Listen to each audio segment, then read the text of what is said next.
always sunny down in Mexico. The sun gets high when I get low. The only way to get there is to let yourself go. Good times are made in Mexico. All right, well, ladies, thank you for joining us on the latest episode of the BAI podcast. It has been a while since we've done one of these. I thought since we're entering the new year, it would be fun to talk about what resorts we're excited for in 2026 and kind of what we're expecting to become more popular for destination wedding groups. And I can start with mine if you want. One that I'm super excited for to open is Secrets Macau. I feel like that's going to be huge. And one that's already opened that I feel like is going to start becoming more popular in 2026 is the Unico that opened in Puerto Vallarta, which still haven't seen, but I'm super, super excited about that resort. And I feel like it's going to be a really great adult-only property. I agree with you. When you first said excited for resorts that were opening, my thought initially went to Secrets Macau, just because I think that's going to be a game changer in the area. Not only because you'll have a Dreams and a Secrets next door to each other, but because it'll be brand new and have that modern feel. And a lot of people want that modern feel and that beautiful beach. I feel like Secrets and Dreams Playa Esmeralda have that.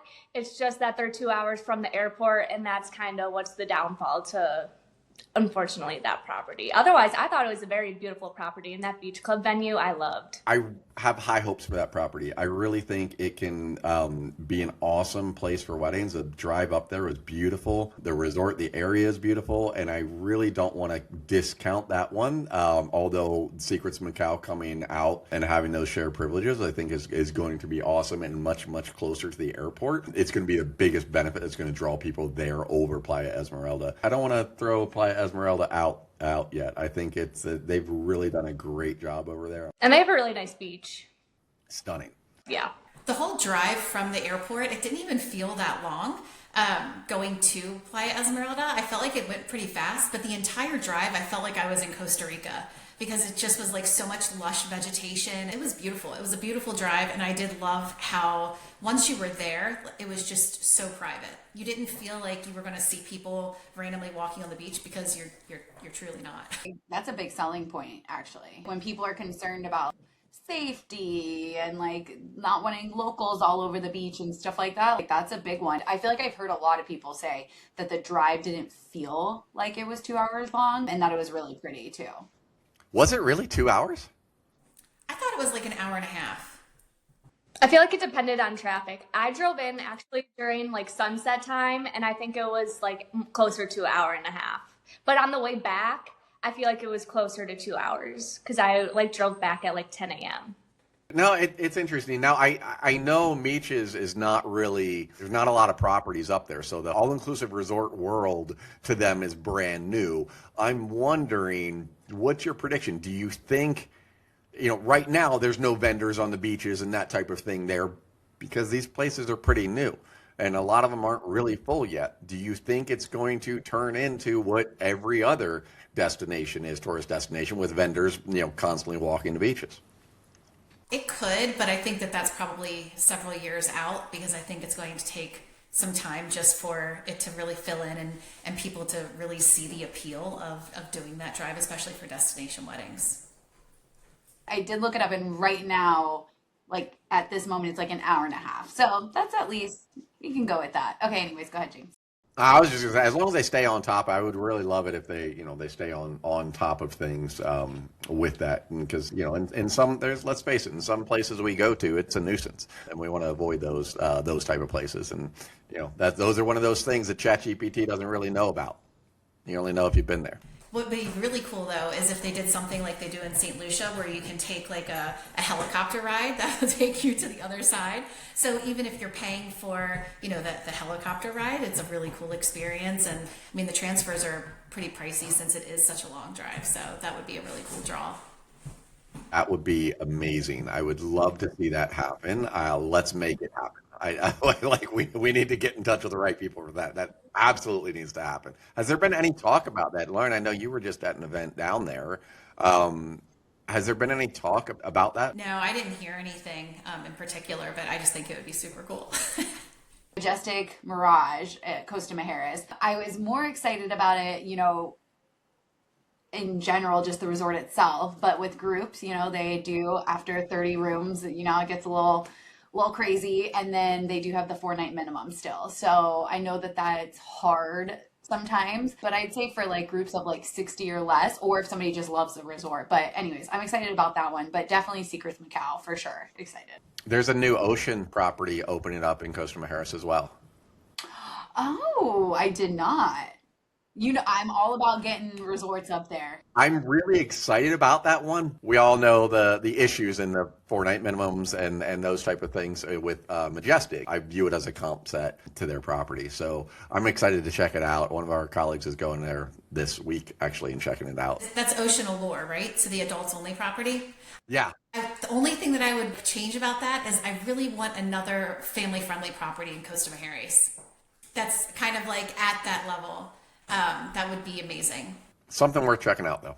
With Jamaica, we had high hopes of when all the resorts were opening, and then all of a sudden, a huge group of resorts comes out and they're like, oh, we're actually going to be closed for a year. This was like very much after the fact. One of my couples, thankfully, did not book direct with them. So they were supposed to get married in September, right? If they had been booked direct with the hotel, they would have not been able to have their wedding. So it was in September. They wouldn't have been able to have it until starting April of 2027. So that's a huge pushback, right?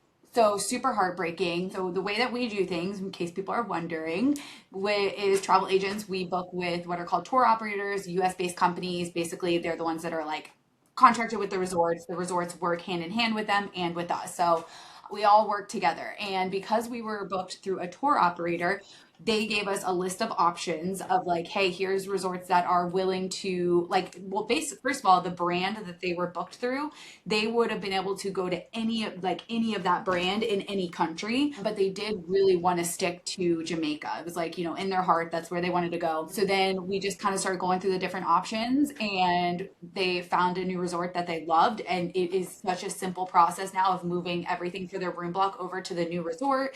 No issues, no pricing issues, nothing like that. So again, and they're getting their wedding date because the new resort that they loved has their wedding date. So huge difference. This is why we do things the way that we do them, why we try our best not to book direct with resorts. And that's just the honest truth, because ultimately they cannot do those things. At the end of the day, the only thing that matters to them is their own resort, versus us and the tour operator. The only thing that matters is making our couples and our clients and our guests happy. So that's my story. Aw, I love that they got the same wedding date. So are they staying in the same brand? No, they actually went outside of the brand, but they were totally okay with it because it was a resort. Honestly, it's one of those situations where I think they're going to look back and be like, wow, this worked out better than I expected. Because in my opinion, the resort that they're now getting married at, I think that they're just going to absolutely love. Were there any difficulties with the wedding side of things? Did they lose their deposit or anything like that since they were switching brands? Thankfully, the resort, when those situations, are normally going to give them different options, right? You either push it back or you cancel. And if you cancel, you get your money back. The resort was honestly fantastic to work with on that side of things. They made their life really easy. And I will say for me, the biggest thing was how my bride was. She was so patient. She kept thanking me, and I was like, no.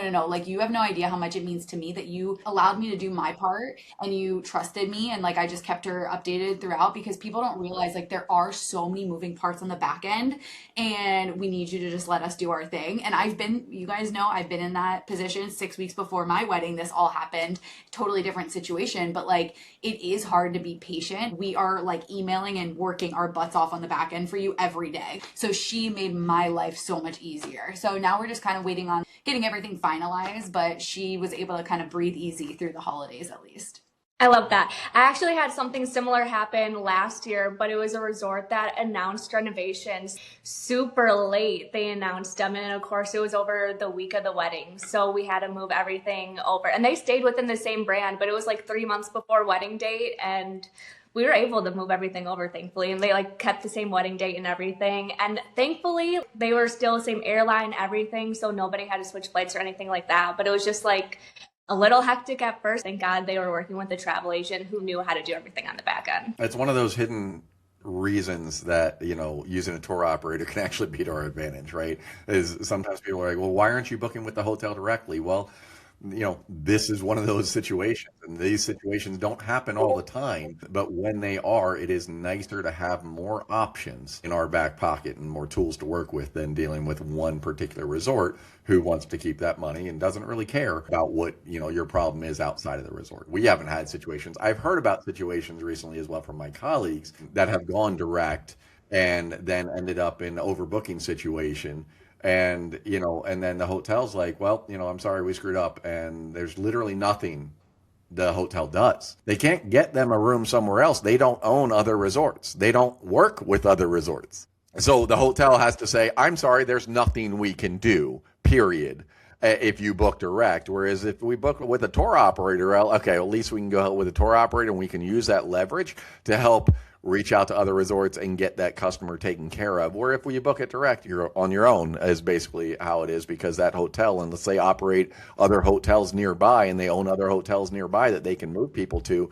If it's a property with one or, just a couple properties, you might be out of luck. So this is another reason why booking with a tour operator can be helpful. It's something our clients don't see.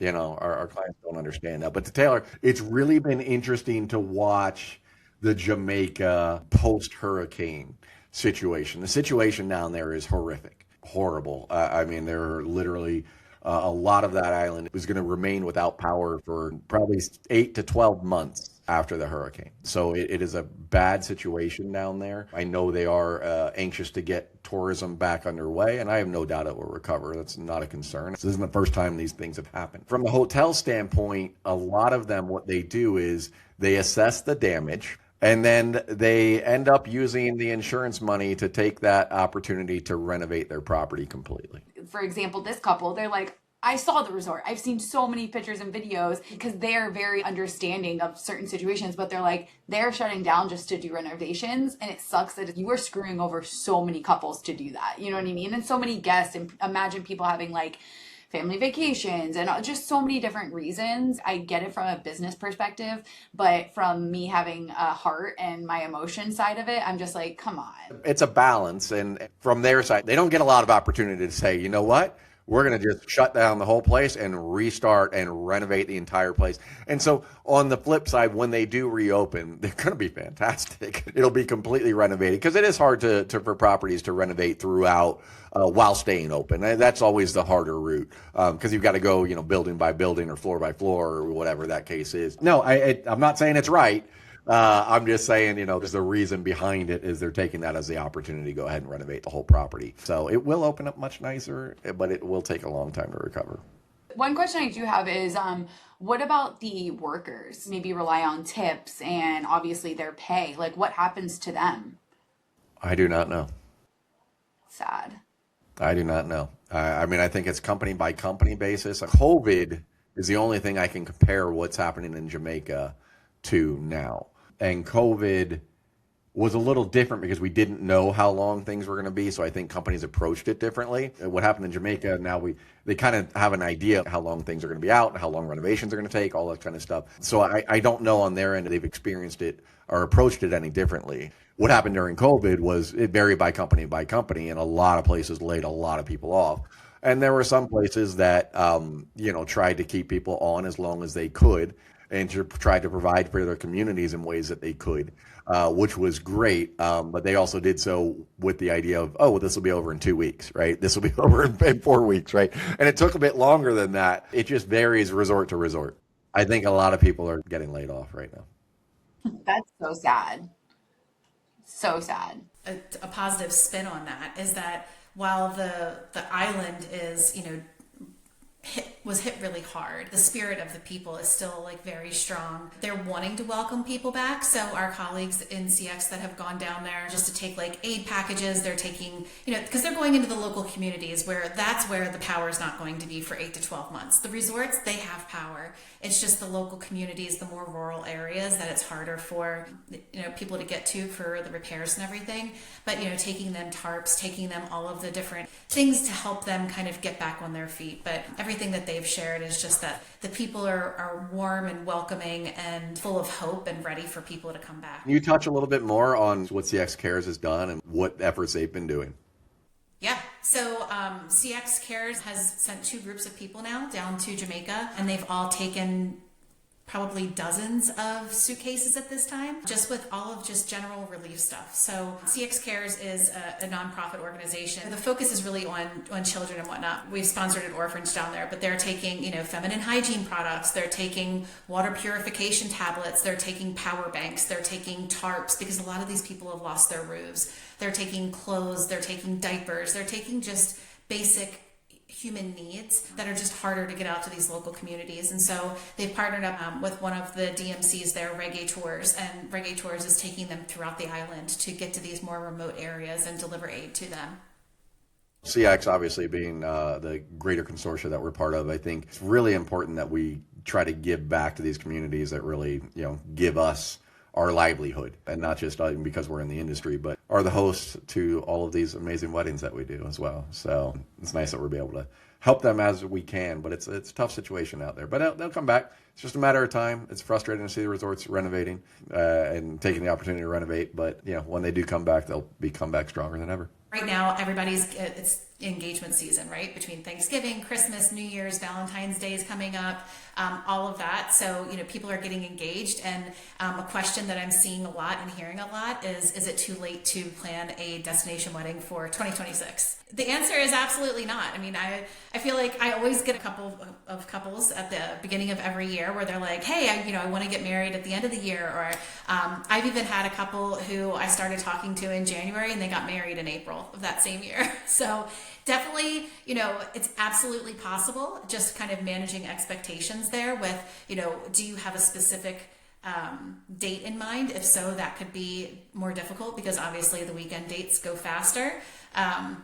But finding availability and then just making sure that your guests are comfortable with that tight turnaround of potentially having to pay in full for their rooms right away, but absolutely still possible. How do you guys deal with, or, the questions that come from the couples? Because, I'm dealing with a couple right now that wants to get married in April. How do you deal with their questions about attrition schedules, deposit increases over what's normal, all of those type of things with such a tight turnaround between when they're ready to book and their actual wedding date?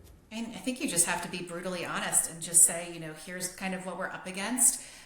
When I had my, the way that it was set up for my group, where I had about 2 months to get everything complete before the actual wedding, we kind of talked about it. And I said, we can have your guests pay a higher deposit up front and give them a little bit more time, or we can just ask your guests to pay in full up front. And so that's what we did, because we were already in penalty with the resort according to the attrition schedules when we were going to contract. So the best thing for us to do was find out from your core group of people you absolutely know are going to go, make sure they're comfortable with paying in full up front. And so we locked in those rooms up front. That way we weren't locking in anything that we weren't going to sell. We also made sure that their guests were comfortable with knowing that they had to pay in full up front.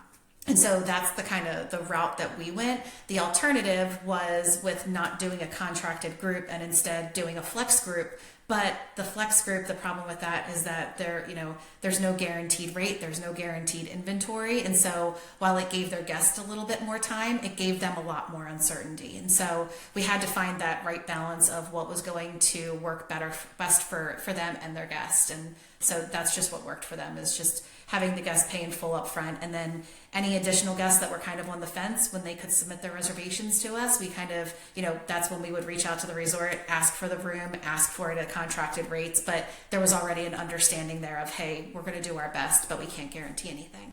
Taylor, Julie, do you guys have any pushback on late turnaround time clients like that?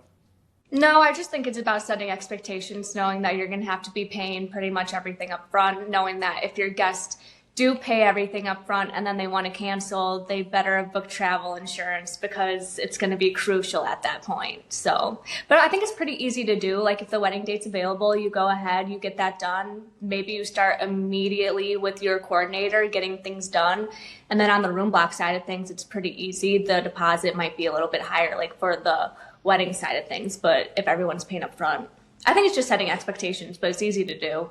Agreed. Just definitely the expectations. And then of course, like checking to see like, what does that room block, like what does that room availability look like? Because a lot of times it might be that like the lower end rooms have now been booked, or, whatever that case is. But yeah, they just have to have that expectation. It can be done, but like you better be ready to like pay right away. I actually did have a scenario like that where it was a pretty late group and there were only like the higher end rooms available, and we kind of risked it for the biscuit and we took the higher end rooms, and we were eventually able to swap 5 of them for the lowest room category available that magically became available. But it was like a blessing. That is risky. That is risky. So. Yeah, they have to be like okay with it. Like that's what I always tell people in any situation. I'm like, yes, there's potential of X, Y, and Z, but you need to be okay with this right here if that does not happen. You know what I mean? One thing I know that we've been talking together as a team about recently has been wedding planning and how we can ease that process for our customers, for our couples that are planning their weddings. Obviously, we're not wedding planners, but we obviously can help guide everybody through the entire process. I know one of the things we discussed was providing our couples with a wedding planning spreadsheet to help them navigate the wedding planning process on their own, whether or not they choose to hire an outside wedding planner or not. I know we've been working on it a little bit. We've shown you guys a lot of it. Have you checked it out? Are you excited about it? And what do you think your couples will think about the process, about that benefit? I think that being able to send it to brides right away once they're contracted will give them a good realization whether or not if they do want to hire a planner, because it kind of gives them all the things that they want to think about and that they have to start doing. And they're like, do I want someone to help me with this, or can I use this spreadsheet and this will suffice? So I feel like that'll be a really nice thing to be able to like kind of have everything laid out of almost what you need to expect, and then you can kind of pivot from there. I think it's going to be a good starting point, especially for type A brides, that you can, you tell them like, hey, the planning is going to start around 3 months prior, but get your Pinterest boards ready and get this ready and get that ready. I think it kind of just has like, it's one central place for people to kind of focus their energy. So I think it'll be a good thing, but absolutely agree with you, Julia. Yeah, I think that it definitely gets them thinking like, oh, okay, here's the things that I'm going to have to think about later or start looking at now, however they want to do it. And then in terms of a wedding planner, they probably don't need to use that with the wedding planner, but it'll be able to help them to think of questions if they do decide to hire a wedding planner or just with the wedding planner at the resort. I feel like it'll help them come up with more questions versus like kind of scrambling at the end. And I know we've talked about this, I think for my couples, anytime that they do hire an outside planner, their main reason is they want that like a local planner to be with them on the wedding day. And so those options are still there while also giving them this tool that they can use throughout their whole process. True, that would be super nice, because then they kind of get a little bit of both. Yeah.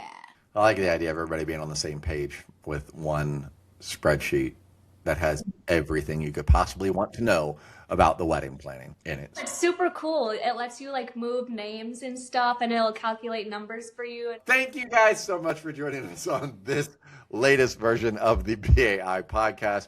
If you have any questions for us, feel free to tune in Fridays at 1 lunchtime live, or shoot us an email and we'll answer your question on the next BAI podcast. Sunny down in Mexico.